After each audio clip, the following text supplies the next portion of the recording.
Magandang araw sa inyo mga idol.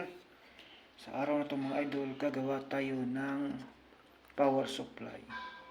Ang kailangan natin mga idol ay PCB, bridge diode mga idol.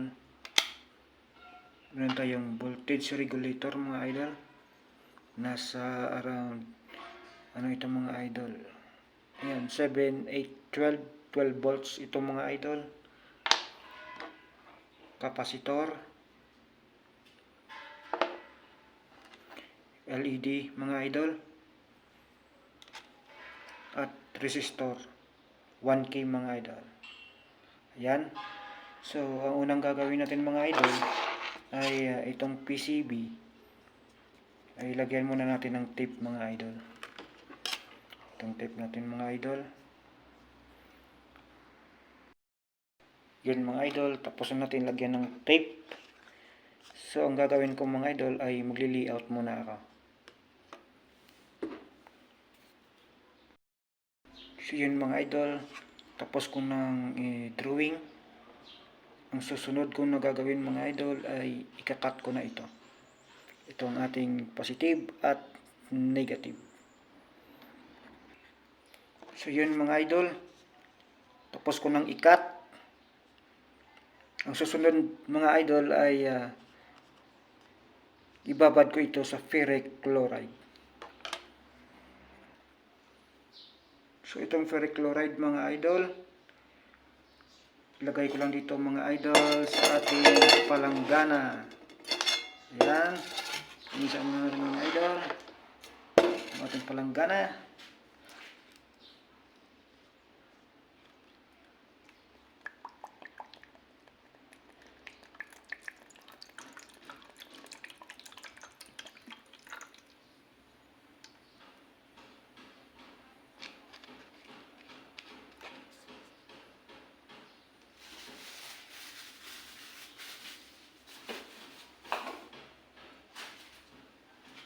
So next mga idol ay ibabad natin. Yan mga idol.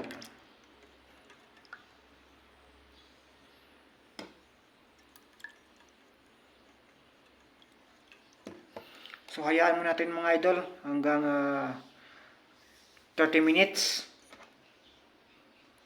Hintay tayo ng 30 minutes mga idol. So yan mga idol. Tapos ko ng ibabad. So ang gagawin ko dito mga idol ay bubutasan ko na lang. Bubutasan ko muna idol. So yun mga idol.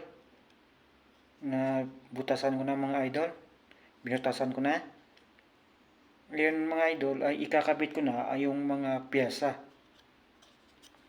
Mga idol, yung ating bridge diode. Ikakabit natin mga idol. Ito ang ating positive mga idol at negative.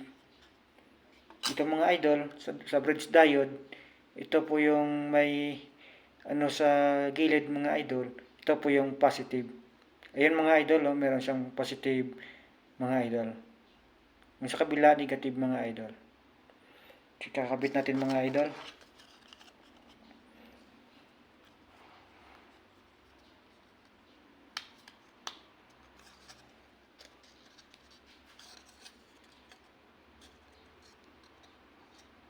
Ayan mga idol. Ilalanang muna natin mga idol.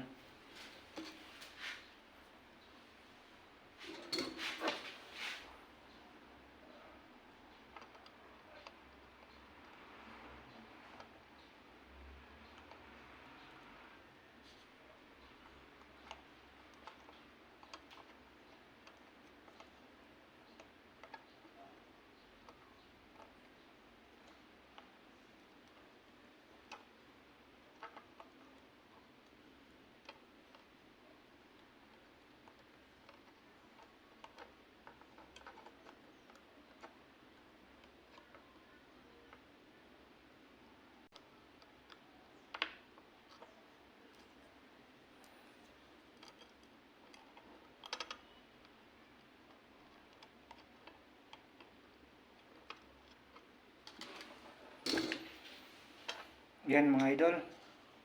Nalalangan natin ang ating bridge diode. Yung sunod mga idol, unahin muna natin mo yung mga maliliit mga idol.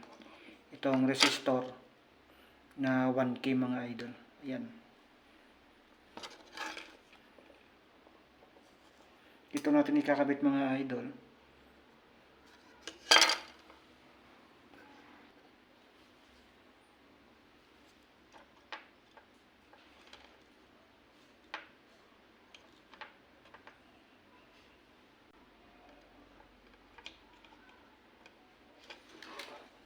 LED at ang resistor.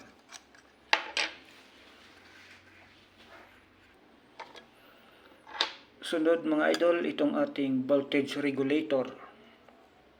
Yan. Ito ang kanyang mga idol.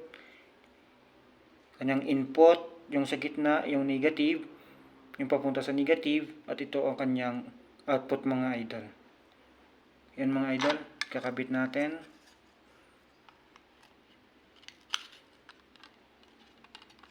Ayan mga idol, ang kanyang output mga idol dito.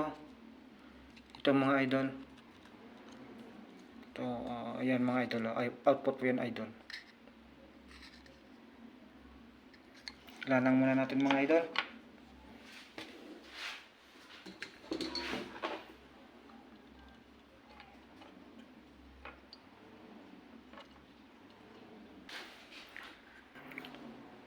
Yan, ikabit natin mga idol itong ating voltage regulator. Yung sunod ay ang capacitor. Susundan natin mga idol ang kanyang polarity. Ito ang kanyang positive. Dito mga idol, ito ang kanyang negative. Yan, itong negative mga idol ng capacitor. Kakabit natin dito mga idol.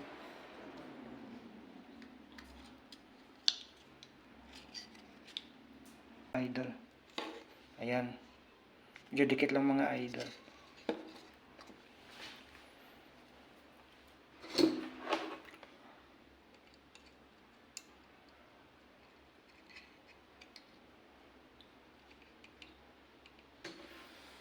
So, ayan na mga idol. Naikabit na natin lahat ng piyesa. Ayan. Ang ating diode, voltage regulator, capacitor, LED, resistor. Yan mga idol.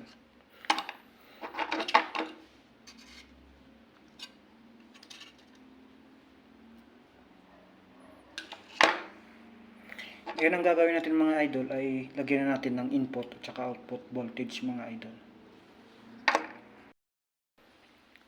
So yan mga idol, lagyan na natin ng wire ang kanyang output.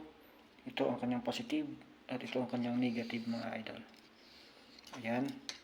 So lagyan natin ng input mga idol, AC dito. Ayan mga idol. Ito mga idol ang kanyang transformer. Temporary transformer mga idol, 2 amperes. Ayan mga idol, naikabit na natin ang kanyang input.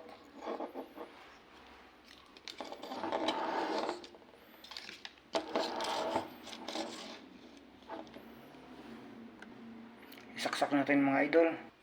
Ayan mga idol, sasaksak na natin.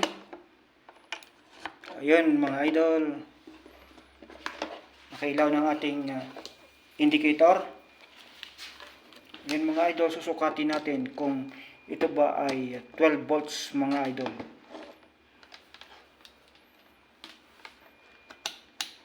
Yan mga idol, ito ang kanyang positive, ito ang kanyang negative. Yan mga idol, negative at ang positive mga idol. So ayan mga idol, nakakuha tayo ng 11.9 volts DC mga idol. Halos 12 volts mga idol. So yun mga idol, meron na tayong regulated power supply. So yan mga idol, maraming salamat sa inyong panonood. Pasubscribe naman sa aking YouTube channel mga idol. Maraming salamat.